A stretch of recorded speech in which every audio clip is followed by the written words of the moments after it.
मस्त खमंग 1 किलोच्या प्रमाणात ही चकलीची भाजणी बनवली आहे। भाजणीचे प्रमाण देखील लक्षात ठेवण्यास अतिशय सोपे आहे। ह्या वाटीने सर्व जिन्नस मोजून घेतले आहे। 4 वाटी तांदूळ, 2 वाटी हरभऱ्याची डाळ, 1 वाटी मूग डाळ, अर्धा वाटी उडीद डाळ, 4 चमचे धणे, 2 चमचे जिरे, 1 इंच हळकुंडचे तुकडे। तांदूळ व सर्व डाळी स्वच्छ निवडून कापडाने पुसून घेतला आहे। भाजणी भाजण्यासाठी शक्यतो जाड बुडाची पसरट कढई घ्यायची, म्हणजे भाजणी छान खमंग भाजली जाते, करपत नाही। एक एक करत सर्व जिन्नस एकसारखे हलवत लो टू मिडियम फ्लेमवर भाजून घ्यायचे। तांदूळ भाजताना त्याचा कलर बदलतो। 5 ते 7 मिनिटात तांदूळ छान खमंग भाजतो।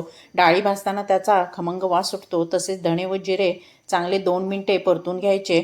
हळकुंड न वापरता चकली करताना पिठात डायरेक्ट हळदपूड वापरली तरी चालेल। आता सर्व जिन्नस पूर्णपणे थंड झाल्यावर गिरणीतून बारीक दळून आणायचे।